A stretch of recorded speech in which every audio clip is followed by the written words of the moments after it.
Proclamação do Evangelho de Jesus Cristo segundo Mateus. Glória a vós, Senhor. Naquele tempo, os fariseus ouviram dizer que Jesus tinha feito calar os saduceus. Então, eles se reuniram em grupo e um deles perguntou a Jesus para experimentá-lo: Mestre, qual é o maior mandamento da lei? Jesus respondeu: Amarás o Senhor teu Deus de todo o teu coração, de toda a tua alma e de todo o teu entendimento. Esse é o maior e o primeiro mandamento. O segundo é semelhante a esse: amarás ao teu próximo como a ti mesmo. Toda a lei e os profetas dependem desses dois mandamentos. Palavra da salvação. Glória a vós, Senhor. Eu vos amo, ó Senhor, sois minha força e salvação. Eu vos amo, ó Senhor, sois minha força e salvação. Queridos irmãos e irmãs, estamos concluindo o mês missionário, agradecidos a nosso Senhor porque temos a ocasião de fazer a experiência da missão entre nós com a peregrinação das imagens de Nossa Senhora de Nazaré nas famílias. O Círio já começou e já vi fotos de encontros muito bonitos, simples, comoventes até, da ternura das famílias, a Virgem Maria, como também das graças que elas estão recebendo, a graça de ouvir a palavra, a graça de desligar a televisão, a graça de não atender o celular, a graça de dar a Deus o que é de Deus, um pouco de espaço a Ele na nossa casa, na nossa vida. Parabéns então a quem está participando, realizando na sua família, na sua casa, da peregrinação em preparação ao Círio. Quem está na igreja, me erga o braço se já aconteceu na sua casa um destes encontros com o livrinho da novena. Quem já fez, quem participou, tenha vergonha não, levante a mão e diga: está aqui, lá na minha casa aconteceu, parabéns, palmas para quem já o fez, e cremos que muitos mais encontros vão se realizar. Estamos a 28 dias do Círio de Viseu, o Círio de Nazaré em Viseu. E nós vamos vivendo a intensidade da espiritualidade mariana, assim, na evangelização missionária em nossas famílias. Hoje também tem lugar na Igreja no Brasil o Dia Nacional da Juventude. E nossos jovens, na Pastoral da Juventude, têm mostrado que são capazes de comunhão mesmo nesse tempo de dispersão e de compromisso com a pandemia. Nós parabenizamos então aos nossos jovens.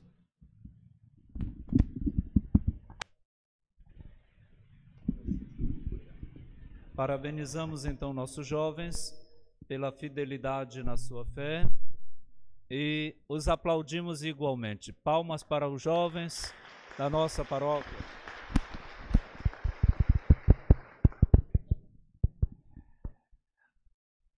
Neste 30º domingo do tempo comum, nós recebemos da palavra de Deus uma temática de centro, de epicentro do nosso segmento de Cristo.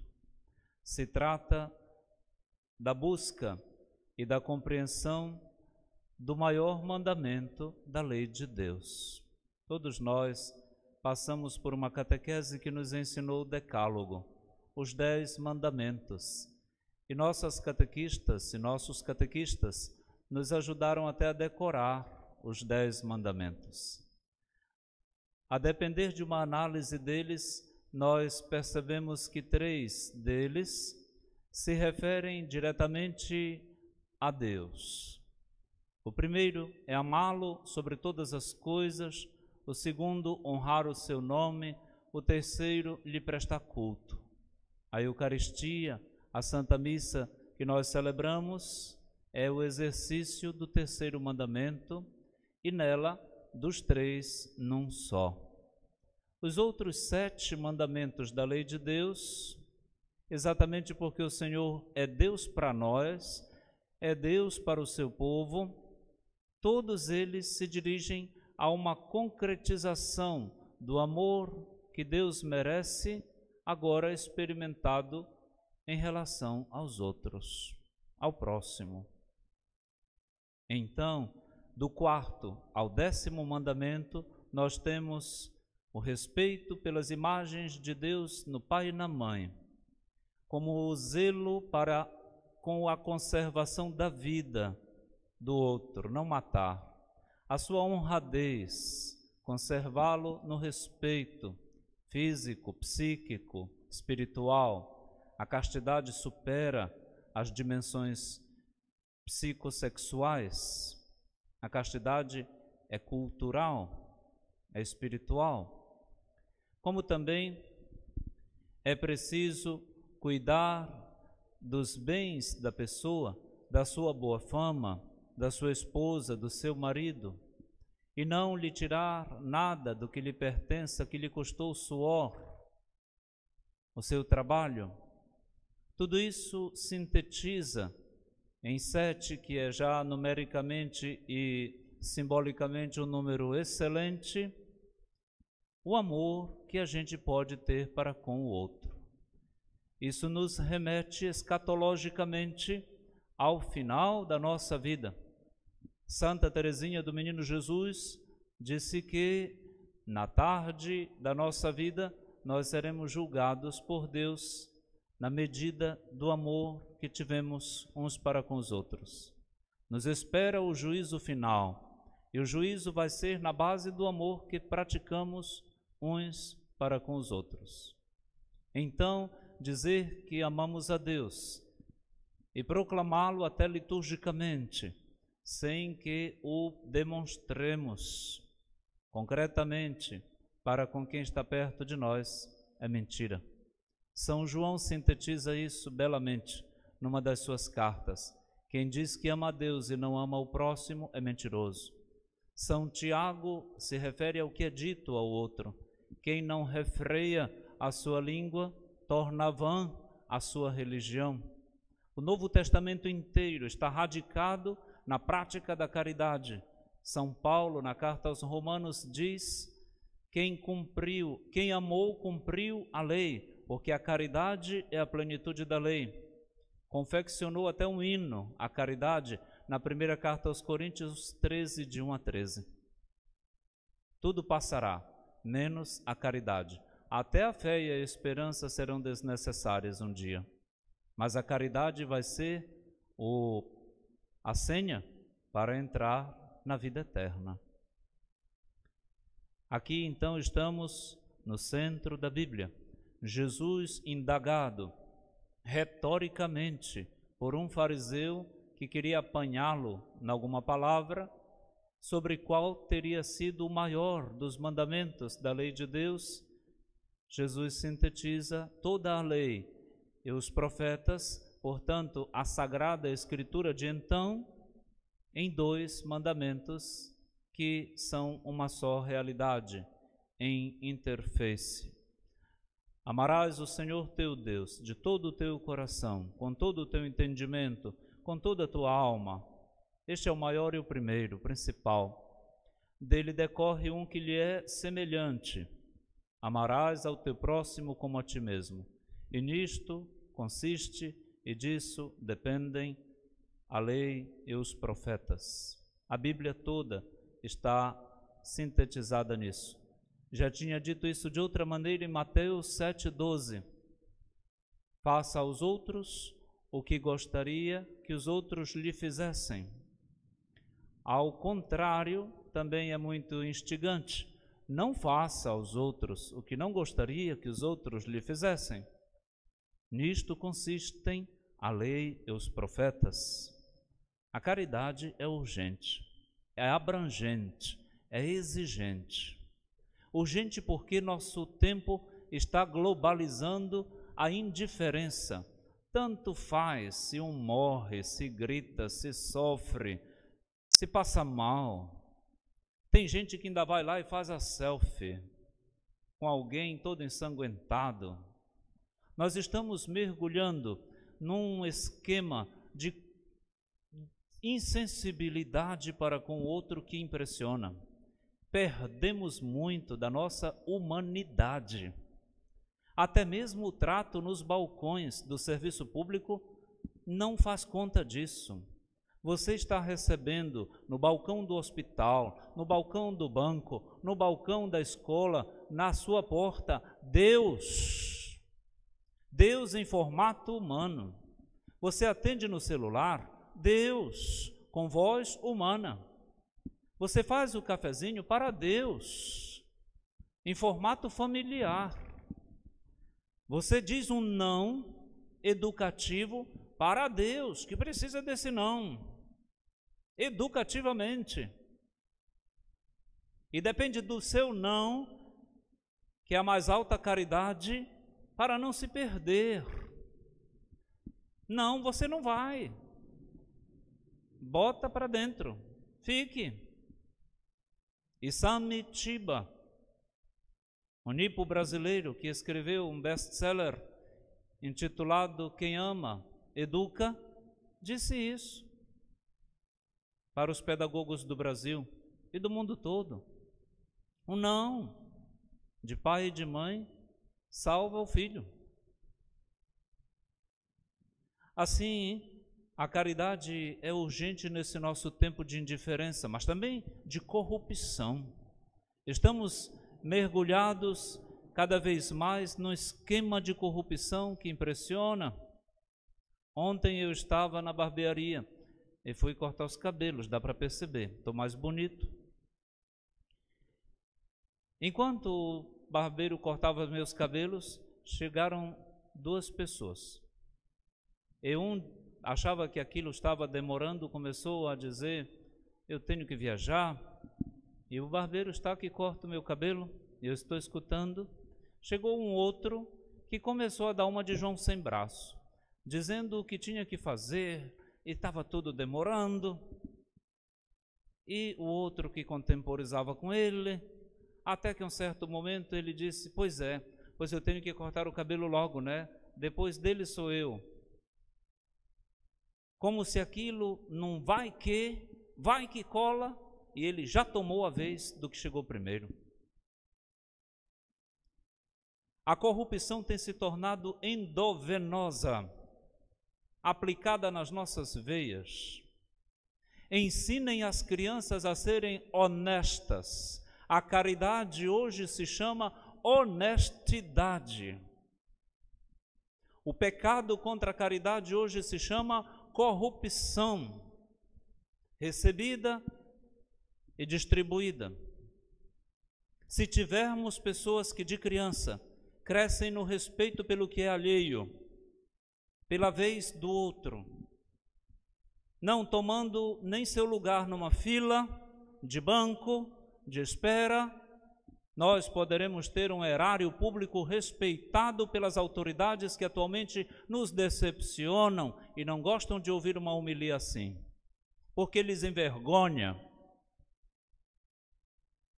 lhes acusa do mal que fazem ao erário público, ao imposto que sai do bolso da nossa gente, de nós. A caridade hoje revisiona as fibras do nosso coração e a prática do troco, da medida da balança, da validade dos remédios, de tudo, do inmetro. A caridade precisa ser inteligente. A caridade não pode ser burra, não é poética. A caridade é exigente. A caridade vai requerer tempo, competência, responsabilidade, sobretudo quando está em jogo vida, saúde. Os médicos se apliquem com responsabilidade quando se trata de uma pessoa doente, sobretudo se ela for muito pobre. Os enfermeiros não durmam em serviço, cumpram seu horário com pontualidade. A caridade hoje se chama pontualidade. As medidas sejam respeitadas. Não engane uma pessoa dizendo que é aquilo que não é. Tudo isso precisa ser revisto. O crivo, a malha da nossa consciência precisa ser consertada, está rasgada, passa tudo. Hoje ninguém confessa mais o pecado da corrupção praticado, porque só é pecado para nós quando passa um tubarão que se engata na rede. Quando matou, aí é pecado. Mas quando a gente toma o lugar de uma pessoa na fila, ou quando fica mal porque ela se dá bem, a gente não confessa mais. É peixe miúdo, é piaba. A malha da consciência da gente não atesta mais, não acusa mais. Que isso é um mal contra Deus, contra a Bíblia, contra o outro. Convido então a toda a comunidade à prática desta caridade global, envolvente, totalizadora. Se o mundo contar conosco, e somos poucos, na igreja hoje não tem mais do que 200 pessoas, que dela sairão para a missão. Terminada a missa, começa a missio. Se o mundo contiver pessoas com esta mentalidade atenta, sensível, zelosa, caprichosa, então não pode mais ser o mesmo. Nós somos então os curadores do nosso tempo. Volte para casa, pense nisso, converse sobre isso amanhã no café, no almoço, fale sobre a homilia do padre ontem à noite, converse sobre isso no lugar de trabalho e deixe falar mal do padre, não tem problema. Haverá quem não gosta deste papo. É claro, porque o corrupto leva vantagem em tudo e acha que isto está bom. Não brigue, mas ao menos espalhe, irradie esta verdade, que é feliz quem é honesto, é infeliz e prepara um futuro sombrio quem não o é. A caridade, então, minha gente, tem nada de poesia, é dar a vida.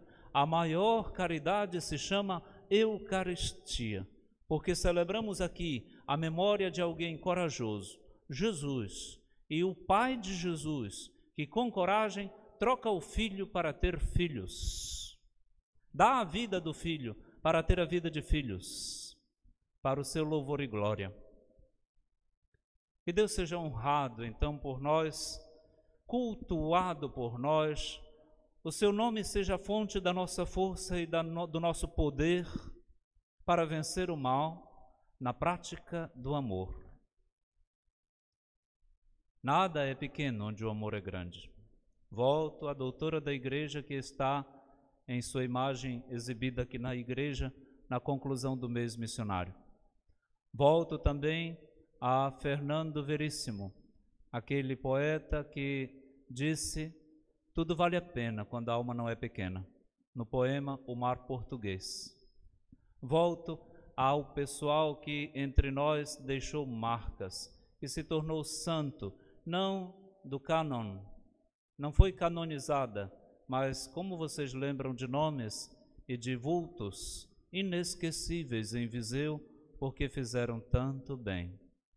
A caridade não precisa de tanta publicidade midiática e até de fake que pulveriza e implode a imagem da pessoa ou joga para cima para vê-la cair.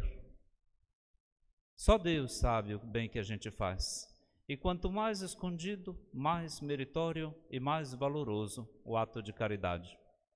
Faça o bem e deixe no silêncio. Deus saberá lhe surpreender com a sua recompensa.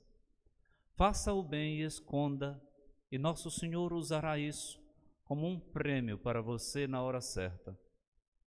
Cuide da caridade. É uma das 3 virtudes que nos levará ao céu. Olha, tem gente que não vem à missa.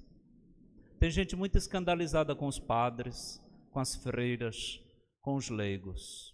Tem gente escandalizada com a gente, porque vê nossos pecados, nossas incoerências. Mas tem gente que, apesar disso, faz tanto bem por aí. Tem santos que não virão à comunhão na fila. Não vão nem confessar seus pecados no confessionário, não. Não rezam o terço. Não entraram na nossa comunidade. Até nem são bem vistas se vierem, por nós, por alguns de nós. Mas eu asseguro que Deus sabe quanto bem fazem e lhes valoriza, na medida justa, honesta, como só Deus sabe valorizar. Se isso é válido, para quem não participa da comunidade, se torna bitola, para mim e para ti, que queremos seguir com fidelidade a Jesus, na coerência com a fé que nós professamos. Capriche, caprichemos. Talvez grandes coisas a gente não fará, mas, ainda que seja um pequeno ato que terá promovido a felicidade de alguém, como disse o Papa Francisco no final da Evangelii Gaudium, valeu a pena. Teremos feito da nossa vida algo de grande e de bonito para os outros, e isto é missão. É missão cumprida. Ame, e você cumpriu toda a lei, toda a Sagrada Escritura. Só Deus saberá recompensar a caridade que nós praticamos. A todos, então, que fazem o bem, Deus os coloque no paraíso. Já lhes antecipe o paraíso na terra com as suas surpresas e providências. Aqui tenho um testemunho para contar que nunca saiu da minha memória e do coração. Eu era pároco na catedral em Bragança. No começo, faz 25 anos, eu fui feito padre com 25 anos, estou completando 25 anos de padre agora, e passei 8 anos ali. Depois de um certo ponto, uma mulher veio e me disse: padre, eu tenho uma coisa a confessar, a dizer para o senhor. Só no confessionário. Disse: não, eu digo agora. Eu preciso dizê-lo agora. E o pecado que eu estou fazendo é esse aqui. A hóstia que o Senhor me dá, eu levo e comungo lá no banco. E o Senhor não vê. Porque, padre, lá em casa eu tenho um filho. E ele é todo doente. Vive na cama há muito tempo. Ele chora quando eu saio para a missa, mas fica muito feliz quando eu volto. E chora de alegria quando eu trago o pedacinho da hóstia que eu comunguei e dou na boca dele. Palmas para essa mulher. Fantástico! Fantástico! Eu fiquei tão feliz, tão impressionado, que fui visitar. Você sabe o que fiz?